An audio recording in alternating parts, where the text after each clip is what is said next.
اعوذ باللہ السمیع العلیم من الشیطان اللعین الرجیم بسم اللہ الرحمن الرحیم الحمد للہ وکفی والسلام علی عبادہ الذین اصطفی اما بعد فقد قال اللہ سبحانہ وتعالی فی محکم کتابہ المبین بسم اللہ الرحمن الرحیم اذا جاء نصر اللہ والفتح ورأیت الناس يدخلون فی دین اللہ افواجا فسبح بحمد ربک واستغفرہ انہ کان توابا۔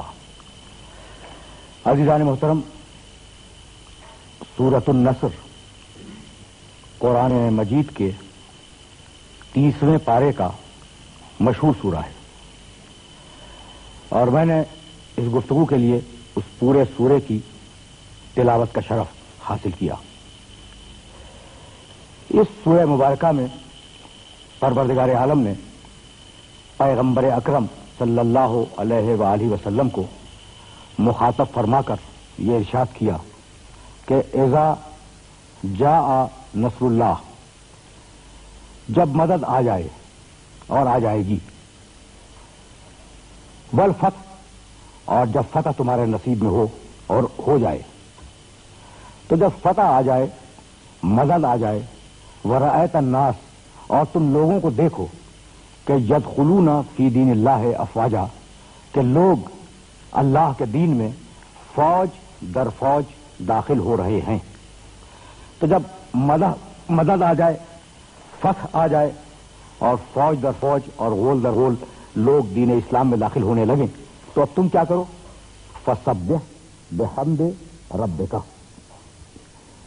حبیب اپنے رب کی تسبیح کرو حمد کے ساتھ، واستغفرہ، اور طلب مغفرت کرو، انہ کان توابا، وہ بہت بڑا اور بہترین مغفرت کرنے والا اور بخشنے والا ہے۔ مجھے اس پورے سورہ مبارکہ میں سے فقط ایک لفظ پر اپنے محترم سننے والوں کو روک لینا ہے، فسبح بحمد ربک، اپنے رب کی حمد کے ساتھ تسبیح کرو۔ اب دو لفظ ہیں، تسبیح، حمد۔ تسبیح کے معنی پروردگار کی بے عیبی کا اعلان کرنا، تسبیح کے معنی ہے تنزیہ، کسی ذات کو بے عیب قرار دینا، اسے کہتے ہیں تسبیح۔ اچھا، تو اگر میں کہوں فلاں شخص جاہل نہیں ہے، جھوٹا نہیں ہے، غیبت کرنے والا نہیں ہے، تو آپ اس کی بے عیبی کا اعلان نفی میں کر رہے ہیں کہ یہ عیب اس میں نہیں ہے، یہ عیب اس میں نہیں ہے، یہ عیب اس میں نہیں ہے۔ تو تسبیح کے معنی ہے کسی ذات کو عیبوں سے دور قرار دینا، اور حمد کے معنی ہے کہ جو کمالات اس میں پائے جاتے ہیں ان کا اظہار کرنا۔ تو دو ہی صورتیں نا، کمالات کا اظہار ہو، عیبوں کی دوری کا اعلان ہو۔ تو فسبح بحمد ربک، دیکھو جب اللہ کی تعریف بیان کرو تو تسبیح کے ساتھ ہو۔ تعریف یعنی حمد تسبیح کے بغیر ممکن نہیں ہے۔ ہو سکتا ہے کہ ایک شخص میں کچھ صفتیں پائی جا رہی ہیں، لیکن اسی کے ساتھ یہ بھی ہو سکتا ہے کہ اس شخص میں بہت سے عیب پائے جا رہے ہیں۔ تو خدا کی ذات وہ بے عیب اور باکمال ذات ہے کہ اس میں نہ کسی عیب کا امکان ہے، نہ کسی کمال کے کم ہونے کا امکان ہے۔ اگر یہ بات واضح ہو گئی تو میں اپنے محترم سننے والوں کی خدمت عرض کروں کہ تسبیح کی اپروچ ہے منفی، اس میں تغیر نہیں ہے، منفی اپروچ ہے۔ اللہ میں تغیر نہیں ہے، اللہ زمان کے دائرے میں نہیں آتا، یہ نہیں کے ساتھ ہو رہا ہے۔ اللہ کسی مکان میں محدود نہیں ہوتا، اللہ کسی حادثے کا محل نہیں بنتا، اللہ کو کوئی زمان و مکان کا ٹکڑا گھیر نہیں سکتا۔ اب یہ جتنے بھی جملے میں نے عرض کیے نا، یہ تسبیح کے ہیں اور سب میں نہیں لگا ہوا ہے۔ اور اللہ قادر ہے، اللہ عالم ہے، اللہ علیم ہے، اللہ سمیع ہے، اللہ بصیر ہے۔ اب اس میں نہیں ہے، اس میں ہے۔ تو جہاں ہے ہو وہ ہے حمد، جہاں نہیں ہو وہ ہے تسبیح۔ اب دیکھیں فرق تسبیح اور حمد سمجھ آ گیا نا۔ تو اب حمد کے معنی تعریف کا بیان کرنا. دیکھیے جانا بہت دور ہے اور میں چاہ رہا ہوں کہ یہ لفظ حمد میرے محترم سننے والوں تک پہنچ جائے. قرآن میں آپ نے ہر ایک نے سنا ہوگا، دیکھا ہوگا کہ قرآن کا ایک سورہ شروع ہوتا ہے الحمدللہ رب العالمین سے، الحمدللہ سے، بسم اللہ الرحمن الرحیم الحمدللہ رب العالمین. تو ایک سورہ قرآن کا الحمد سے شروع ہوا، الحمدللہ رب العالمین. لیکن آپ اگر غور فرمائیں گے تو آپ کو اندازہ ہوگا کہ قرآن مجید کے 5 سورے الحمد سے شروع ہوئے ہیں. یہ ہے پروردگار عالم کی حمد کی اہمیت. سورہ انعام 6واں سورہ ہے قرآن کا، بسم اللہ الرحمن الرحیم الحمدللہ الذی خلق السماوات والارض وجعل الظلمات والنور. حمد ہے اس اللہ کی، یعنی شروع ہو رہا ہے سورہ حمد ہے اس اللہ کی جس نے آسمان و زمین کو خلق کیا، روشنیوں اور تاریکیوں کو قرار دیا. سورہ کہف بسم اللہ الرحمن الرحیم الحمدللہ الذی انزل علی عبدہ الکتاب لم یجعل لہ عوجا. حمد ہے اس اللہ کی، پہلی آیت ہے، حمد ہے اس اللہ کی جس نے اپنے بندے پر اس کتاب کو نازل کیا اور نہ بندے میں کوئی کجی رکھی نہ اس کتاب میں کوئی کجی رکھی. تو اب سورہ حمد، سورہ انعام، سورہ کہف، سورہ سبا بسم اللہ الرحمن الرحیم الحمدللہ الذی لہ ما فی السماوات و ما فی الارض و لہ الحمد.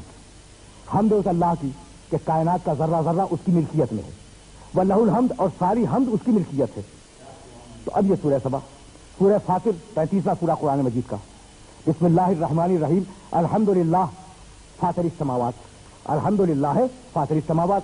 حمد ہے اللہ کی جو آسمان کا خلق کرنے والا ہے. فاطر کے معنی خلق کرنے والا، عدم سے وجود میں لانے والا. تو 5 سورے ہیں قرآن مجید کے جن کا آغاز حمد سے ہوا. لیکن سورہ فاطر کو آپ سورہ فاطر کہتے ہیں، سورہ حمد نہیں کہتے. سورہ سبا کو سورہ سبا کہا جاتا ہے، سورہ حمد نہیں کہا جاتا. سورہ کہف کو سورہ کہف کہتے ہیں، سورہ حمد نہیں کہتے. وہ کیا خاص بات ہے سورہ حمد میں جس کی وجہ سے اسے سورہ حمد کہا گیا؟ تو بھائی بات یہ ہے کہ سورہ انعام ہو، سورہ فاطر ہو، سورہ سبا ہو، سورہ کہف ہو، یہ جو سورے جن کے اندر حمد سے آغاز کیا گیا ہے، ان میں مختلف موضوعات پہ گفتگو کی گئی. یعنی فقط حمد نہیں، مختلف موضوعات پہ گفتگو کی گئی. سورہ حمد وہ واحد سورہ ہے جو شروع سے لے کے آخر تک حمد الہی پہ مشتمل ہے. بسم اللہ الرحمن الرحیم، اللہ ہے، رحمان ہے، رحیم ہے. الحمدللہ رب العالمین، وہ اللہ رب العالمین ہے. الرحمن الرحیم، مالک یوم الدین، ہم تیری ہی عبادت کرتے ہیں، ہم تجھی سے مدد مانگتے ہیں. یہ بھی اظہار حمد کا ایک طریقہ ہے، یہ بھی اظہار بندگی اور اظہار حمد اور اظہار تعریف کا ایک طریقہ ہے. تو اس پورے سورے پر چونکہ حمد کی فضا چھائی ہوئی ہے اس لیے اس کا نام رکھا گیا سورہ حمد. اب ذرا سی بات اور آگے بڑھ جائے. ابھی میں نے حمد کے مفہوم کو اپنے سننے والوں کی خدمت میں پیش نہیں کیا، لیکن میں چاہ رہا ہوں کہ الحمدللہ رب العالمین سمجھ میں آ جائے تو مجھے آگے جانے میں آسانی ہو جائے. دیکھیے اتنا امپورٹنٹ جملہ ہے الحمدللہ رب العالمین. حمد ہے اللہ کے لیے جو ساری کائنات اور سارے عالمین کا پالنے والا ہے. قرآن کا آغاز کس جملے سے؟ بسم اللہ الرحمن الرحیم. یہ جو آیت ہے یہ تو ہر سورے میں کامن ہے نا. آغاز کہاں سے؟ الحمدللہ رب العالمین. قرآن کا پہلا سورہ سورہ حمد، اور اس سورہ حمد کا آغاز الحمدللہ رب العالمین. تو اللہ کی سب سے بڑی کتاب کا آغاز ہے الحمدللہ رب العالمین. کائنات کی سب سے بڑی کتاب، اس کا آغاز ہے الحمدللہ رب العالمین. اور اب سورہ یونس 10واں سورہ قرآن مجید کا، اور اس سورے میں پروردگار عالم نے ان متقین کے جنت میں جانے کا منظر پیش کیا ہے جو جنت میں جائیں گے. جنت میں پہنچ گئے متقین، مومنین، وہ جنت کے مستحقین، وہ جنت میں پہنچ گئے. سلام ہوا، جواب سلام ہوا. اور اب جملہ سنے قرآن مجید کا، وآخر دعواہم ان الحمد للہ رب العالمین. اہل جنت کی زبان سے آخری جملہ جو نکلے گا وہ ہوگا الحمدللہ رب العالمین. تو قرآن کا آغاز الحمدللہ رب العالمین، جنت کا اختتام الحمدللہ رب العالمین. یہ اہمیت ہے الحمدللہ رب العالمین کی. اب ہم تعریف بیان کرنا، لیکن نہیں، صرف تعریف بیان کرنا نہیں. اب ذرا سا میں سطح عمومی سے بات کو بلند کر رہا ہوں.